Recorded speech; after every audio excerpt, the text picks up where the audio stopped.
Selamat pagi, Ibu Bapak, Opung, dan saudara-saudaraku yang baik di dalam Tuhan. Semoga pagi yang indah telah menanti kita saat bangun pagi ini. Firman Tuhan yang kita renungkan, Efesus 5 ayat 2. Dan hiduplah di dalam kasih, sebagaimana Kristus Yesus juga telah mengasihi kamu dan telah menyerahkan dirinya untuk kita sebagai persembahan dan korban yang harum bagi Allah. Saudaraku, sebuah cerita rakyat dari Korea mengisahkan seorang perempuan datang ke orang pintar. Dia mengungkapkan kegalauan hatinya belakangan ini. Pasalnya, suaminya sepulang dari medan perang berubah perangai dan kepribadiannya. Cepat marah, terlihat murung, dan penyendiri. Padahal sebelumnya sang suami adalah pribadi yang hangat, penyabar dan senang bergaul. Setelah mendengar curhatan perempuan itu, sang orang pandai memintanya nanti datang lagi dengan membawa selai kumis harimau. Sang perempuan itu agak bingung dengan permintaan orang pintar itu. Hanya karena dia ingin mengembalikan perangai suaminya seperti yang dulu.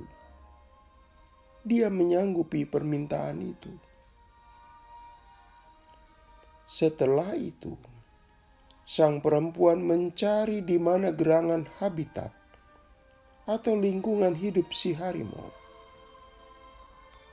Akhirnya, dia temukan. Kemudian dirancanglah cara untuk bisa mendekati si harimau. Hari berganti hari, dengan segala rasa takut dia membuat harimau mengenali kehadirannya, sekaligus berupaya agar si harimau tak mengancam hidupnya. Berhasil, saudaraku. Lama-kelamaan si harimau tidak merasa asing dengan perempuan itu. Bahkan, si harimau merasa senang tengkuknya dibelai oleh perempuan itu. Sampai puncaknya, si perempuan mencabut selai kumisnya. Segera, si perempuan itu mengunjungi kembali rumah orang pandai itu. Diserahkannya selai kumis hasil perjuangannya. Orang pintar menerimanya, lalu membakarnya dan berkata, "Ibu, sekarang pulanglah." Betapa kagetnya si perempuan. Jeripayahnya sekian lama dibakar dan dirinya disuruh pulang begitu saja. Ia meradang. Dia bertanya, mengapa dia dipermainkan seperti itu?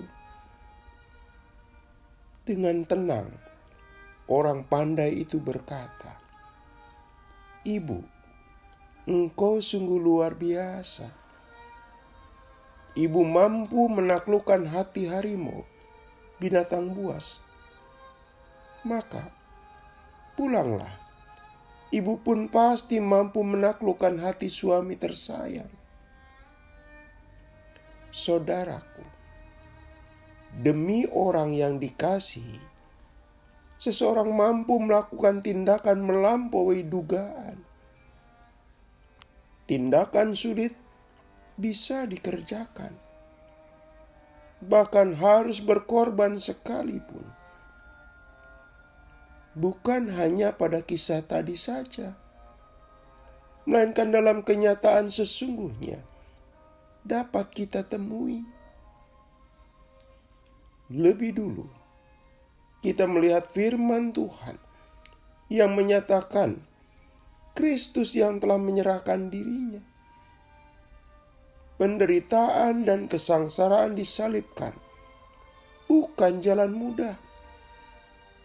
Sampai-sampai Kristus sendiri berkata, "Ya Bapa, jikalau sekiranya mungkin, biarlah cawan ini lalu daripadaku."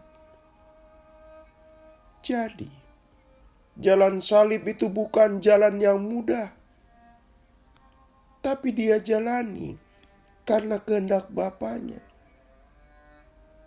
Kehendak Bapa tidak lain dan tidak bukan semata-mata cinta kasih-Nya yang maha agung.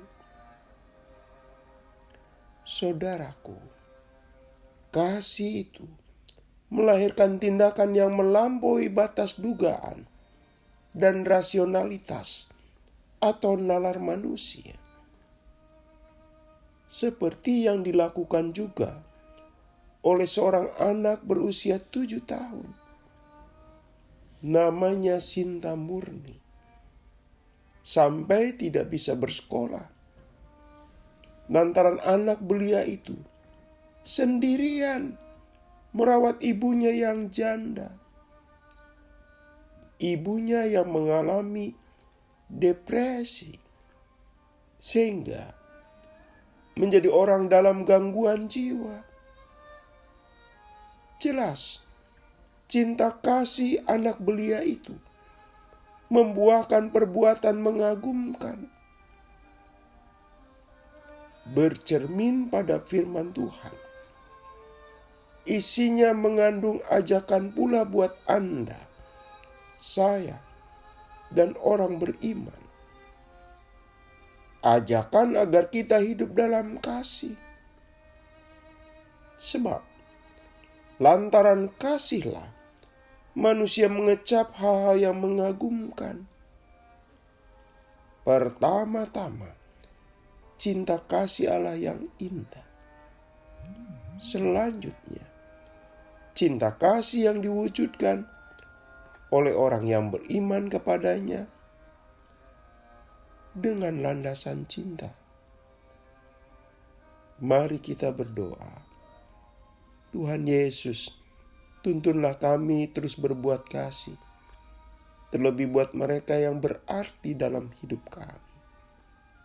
Dalam nama Tuhan Yesus kami berdoa. Amin.